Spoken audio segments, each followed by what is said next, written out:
नमस्कार दोस्तों, आज हम बात करेंगे इंडिया की एक leading pharmaceutical company Cipla limited company के बारे में। Company clearly India market leader है और उसके साथ साथ कंपनी की इंटरनेशनल प्रेजेंस भी बहुत ही बढ़िया है। तो इसलिए आज की इस वीडियो में कंपनी का पूरा फंडामेंटल एनालिसिस करेंगे और देखेंगे कि एज एन इन्वेस्टर आज की डेट में क्या हमें इस कंपनी में इन्वेस्ट करना चाहिए नहीं, और उसके साथ साथ कंपनी के फाइनेंशियल्स भी चेक करेंगे कि कंपनी के रेवेन्यू और प्रॉफिट्स कैसे चल रहे हैं, और उसके बाद हम कंपनी की वैल्यूएशन करेंगे कि आज की डेट में कंपनी में किस प्राइस पे अवेलेबल हो रही है, कि क्या कंपनी एक अंडर वैल्यूड कंपनी है या ओवर वैल्यूड कंपनी है। दोस्तों आपको बता दें, सिप्ला लिमिटेड कंपनी इंडिया की थर्ड लार्जेस्ट फार्मास्यूटिकल कंपनी है। उसके साथ साथ सिर्फ इंडिया में नहीं, साउथ अफ्रीका में कंपनी की मार्केट पोजीशन बहुत बढ़िया है और वहाँ पे भी company third largest pharmaceutical company है। कंपनी का जो मेन बिजनेस है इंडिया के अलावा साउथ अफ्रीका, यूरोप और यूएस में भी कंपनी जो है जेनरिक मेडिसिन के सेगमेंट के अंदर एक क्लियर जो है मार्केट लीडर की पोजीशन होल्ड करती है। उसके अलावा बात करें कंपनी के प्रोडक्ट प्रोफाइल की, तो कंपनी के पास में बहुत ही वास्ट और डाइवर्सिफाइड प्रोडक्ट प्रोफाइल है। कंपनी के पास में 1500 से ज़्यादा प्रोडक्ट हैं जो कंपनी मार्केट में कैटर करती है। उसके अलावा बात करें कंपनी के थेरेपी वाइज मार्केट शेयर और मार्केट पोजीशन की, तो रेस्पिरेटरी थेरेपीज जो है उसके अंदर कंपनी का इंडिया में 25% के आसपास का मार्केट शेयर है और यहाँ पे कंपनी नंबर 1 की पोजीशन होल्ड करती है। ऐसे ही कार्डियक थेरेपीज में कंपनी का 5.5% का मार्केट शेयर है और इस कैटेगरी में कंपनी नंबर 1 पोजीशन होल्ड करती है। यूरोलॉजी के अंदर भी कंपनी का इंडिया में 15% का मार्केट शेयर है और यहाँ पे भी कंपनी क्लियरली मार्केट लीडर है और नंबर 1 की पोजीशन होल्ड करती है। उसके बाद में क्रोनिक डिसीजेज की जो थेरेपीज हैं इसके अंदर कंपनी का 8% का मार्केट शेयर है और यहाँ पे कंपनी नंबर 2 की पोजीशन होल्ड करती है। उसके अलावा हम बात करें ओवरऑल फार्मास्यूटिकल सेक्टर की, तो ओवरऑल फार्मास्यूटिकल सेक्टर में कंपनी का लगभग 5.5% का मार्केट शेयर है और यहाँ पे कंपनी नंबर 3 के जो पोजीशन है वो होल्ड करती है। उसके अलावा बात करें कंपनी की एपीआई बिजनेस की, एपीआई मतलब होता है एक्टिव फार्मास्यूटिकल इंग्रेडिएंट्स, यानी कि ये एज ए रॉ मटेरियल बहुत सारे केमिकल्स होते हैं जो बाद में अलग अलग फिनिश गुड्स या अलग अलग मेडिसिन बनाने के काम आते हैं। और इसके अंदर भी कंपनी 200 के आसपास जेनरिक और कॉम्प्लेक्स जो एपीआईज हैं वो कंपनी के पास में होल्ड करती है और इनको कंपनी 63 कंपनी जो कंट्रीज़ हैं 63 कंट्रीज़ के आसपास जो कंट्रीज़ हैं वहाँ पे कंपनी इनको सप्लाई करती है। उसके अलावा 75 प्लस जो एपीआईज हैं वो कंपनी के अंडर डेवलपमेंट में है और वहाँ पे भी धीरे धीरे जब वो कंपनी उनको अप्रूवल मिल जाएंगे, सारी चीज़ें मिल जाएंगी, तो कंपनी उनके थ्रू भी जो प्रोडक्ट्स है वो बनाना शुरू कर देगी।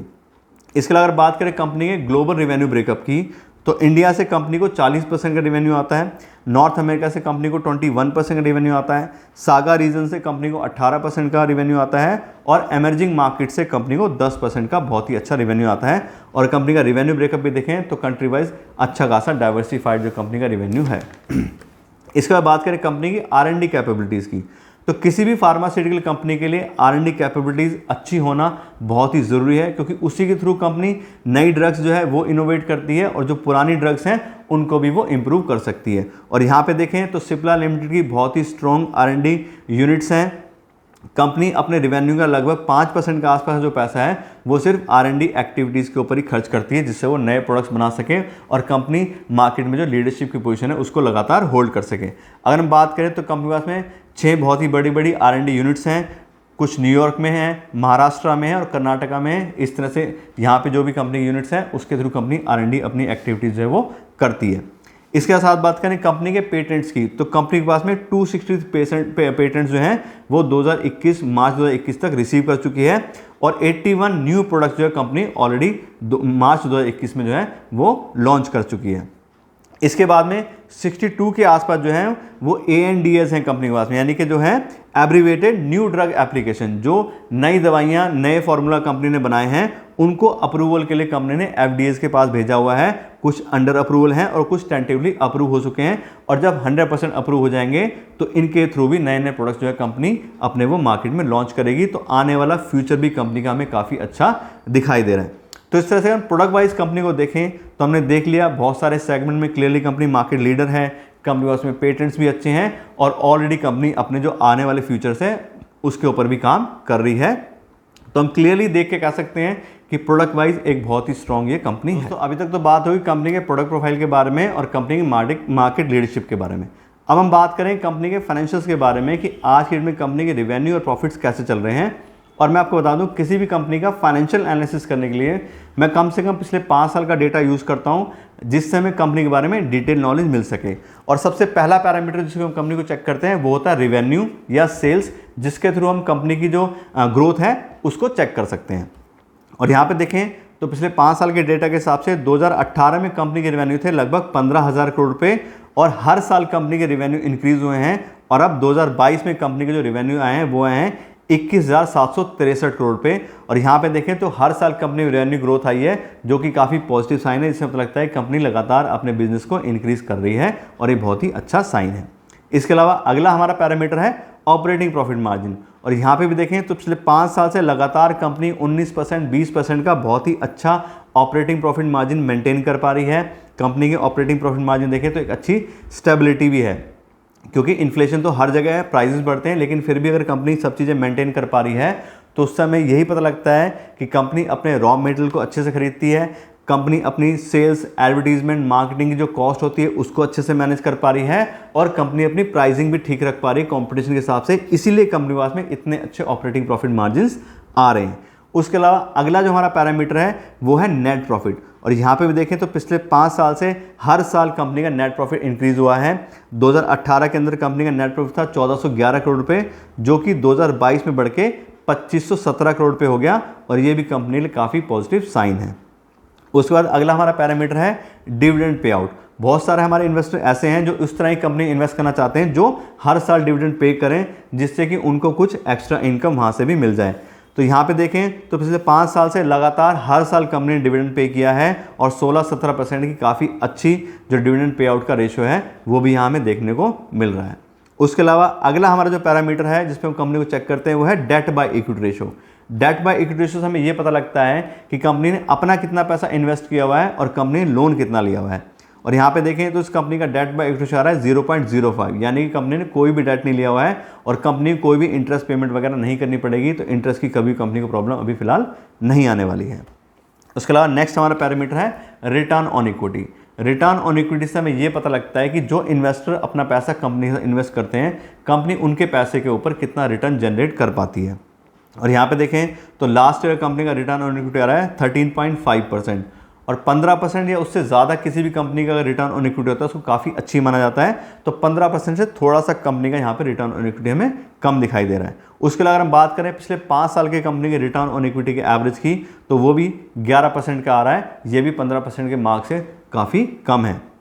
तो अगर हम ओवरऑल कंपनी के फाइनेंशियल्स देखते हैं तो कंपनी के रेवेन्यूज़ में ग्रोथ काफ़ी अच्छी है, कंपनी के operating profit margin, net profit काफ़ी अच्छा है, और उसके साथ साथ कंपनी में कोई भी डेट नहीं है, ये बहुत ही अच्छा साइन है। बस रिटर्न ऑन इक्विटी में बात करें तो वो हमारे मार्क से थोड़ा सा कम आ रहा है। तो कुल मिला के अगर हम ओवरऑल बात करें तो यहाँ पे हम बिल्कुल क्लियरली देख सकते हैं कि कंपनी के फाइनेंशियल जो है वो काफ़ी अच्छे हैं। दोस्तों अभी तक तो बात हो गई कंपनी के फाइनेंशियल्स के बारे में और कंपनी के बिजनेस प्रोफाइल के बारे में।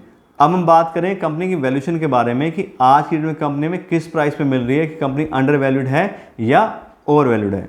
और दोस्तों मैं आपको बता दूं, किसी भी कंपनी का फाइनेंशियल एनालिसिस करने के लिए मैं यूज़ करता हूं डिस्काउंटेड कैश फ्लो एनालिसिस, और उसके अंदर कंपनी को फ्री कैश फ्लो को वैल्यू करते हैं, कंपनी कितना फ्री कैश फ्लो जनरेट कर पा रही है उसके हिसाब से उसकी कितनी वैल्यू बनती है। और यहाँ पे हम पिछले 3 साल का फ्री कैश फ्लो का एवरेज लेते हैं, तो हम देखें तो 2020 में जो कंपनी का फ्री कैश फ्लो था वो था 2068 करोड़ रुपये, 2021 में 2936 करोड़ रुपये, और 2022 में 2625 करोड़ रुपये। और इन 3 साल का हम एवरेज लेते हैं तो आता है 2543 करोड़ रुपये, यानी कि सिप्ला कंपनी लगभग 2543 करोड़ रुपये हर साल फ्री कैश फ्लो जनरेट करती है। और इस फ्री कैश फ्लो के हिसाब से जो कंपनी की फेयर वैल्यू बनती है वो है 1,27,150 करोड़ रुपये, यानी कि एक ऐसी कंपनी जो 2543 करोड़ रुपये हर साल फ्री कैश फ्लो जनरेट कर रही है, उस पूरी कंपनी की वैल्यू बन गई 1,27,150 करोड़ रुपये। अब अगर हम इसको पर शेयर के हिसाब से निकालें तो आती है 1576 रुपये, यानी कि अगर हम 1576 रुपये पर शेयर के हिसाब से सिप्ला लिमिटेड में इन्वेस्ट करेंगे तो हम कंपनी को फेयर वैल्यू पे खरीदेंगे। ठीक है, कंपनी इतना कैश जनरेट करती है तो उसके हिसाब से इतनी इसकी वैल्यू बनती है। लेकिन फिर वो बात है जो हमेशा बोलते हैं कि किसी भी कंपनी को हमें फेयर वैल्यू पे नहीं खरीदना चाहिए, क्योंकि हम उसको पूरे पैसे देके खरीद रहे हैं, और जो भी हमने डेटा चेक किया वो सब क्या है, पास्ट रिकॉर्ड है। हो सकता है कंपनी आने वाले फ्यूचर में ऐसा परफॉर्मेंस ना दे पाए, कंपनी को कंपटीशन फेस करना पड़ जाए, कोई इंटरनल मैनेजमेंट में प्रॉब्लम आ जाए, बहुत सारी चीज़ें हो सकती हैं। तो हम यूज़ करते हैं उसके लिए मार्जिन ऑफ सेफ्टी का कॉन्सेप्ट। मार्जिन ऑफ सेफ्टी का मतलब होता है कंपनी का जो भी फेयर प्राइस है उसके 50% पे हम कंपनी को खरीदने की कोशिश करनी चाहिए, जिससे अपने आने वाले जो भी रिस्क हैं उसको हम अच्छे से मैनेज कर सकें। तो हमने जो कंपनी की फेयर वैल्यू निकाली वही 1576 रुपये पर शेयर, उसका 50% हो गया 790 रुपये, यानी कि मार्जिन ऑफ सेफ्टी आ गया 790 रुपये। तो अगर हम 790 रुपये पर शेयर के हिसाब से सिप्ला लिमिटेड कंपनी इन्वेस्ट करेंगे तो हम कंपनी को काफ़ी अच्छे प्राइस पे खरीदेंगे और अपने जो रिस्क है उसको भी काफ़ी अच्छे से मैनेज कर लेंगे। तो ये तो होगी हमारी बात कि हमें अगर इन्वेस्ट करना है इस कंपनी में तो किस प्राइस पे इन्वेस्ट करना हमें ठीक लग रहा है। अब हम बात करते हैं कंपनी के करंट शेयर प्राइस की कि आज की डेट में कंपनी का क्या शेयर प्राइस चल रहा है। तो आपको बता दें आज की डेट में जो कंपनी का करंट शेयर प्राइस आ रहा है वो आ रहा है 936 रुपये। और अगर हम इसको कंपनी की फेयर वैल्यू से कंपेयर करते हैं तो कंपनी अपने जो फेयर वैल्यू उसके 60% पे आज की डेट में अवेलेबल है। तो जो हमने मार्जिन ऑफ सेफ्टी निकाली थी लगभग 800 रुपये, उससे थोड़ी सी ज़्यादा है, लेकिन फिर भी फेयर वैल्यू के ऊपर 50% नहीं तो 40% का हमें मार्जिन ऑफ सेफ्टी मिल रहा है। और इसको देख के हम बिल्कुल क्लियरली कह सकते हैं कि एक अंडर वैल्यूड कंपनी है आज की डेट में। लेकिन फिर वो बात है, चाहे कंपनी अंडर वैल्यूड है या जो भी है, मेरी तरफ से कोई रिकमेंडेशन नहीं है कि आपको इस कंपनी में इन्वेस्ट करना है या नहीं करना है या किस प्राइस पे करना है। जो भी आपको डिटेल्स दिए ये सिर्फ एजुकेशन पर्पज से है कि आप इस कंपनी को चेक कीजिए और अपनी तरफ से और एक बार रिसर्च कीजिए कि कंपनी में कोई ऐसी चीज़ तो नहीं है, कोई ऐसा रिस्क तो नहीं है जो मैं आपको बताना भूल गया हूँ। फिर भी लेकिन कंपनी के बारे में आपको डिटेल नॉलेज दे दी है। कंपनी के प्रोडक्ट्स बहुत अच्छे हैं, कंपनी के फ्यूचर भी हमें अच्छा लग रहा है, कंपनी के फाइनेंशियल भी हमने चेक कर लिए, लगभग हर एक पैरामीटर में काफ़ी अच्छी कंपनी परफॉर्म कर रही है और आज की डेट में कंपनी की वैल्यूएशन भी हमें काफ़ी कम दिखाई दे रही है। तो इस तरह से आशा करता हूँ आपको कंपनी के बारे में सारी डिटेल नॉलेज मिल गई होगी। और अगर आपको ये वीडियो अच्छी लगी हो तो उसको लाइक और शेयर ज़रूर कीजिएगा और मेरे चैनल को सब्सक्राइब कर लीजिएगा। Thank you so much.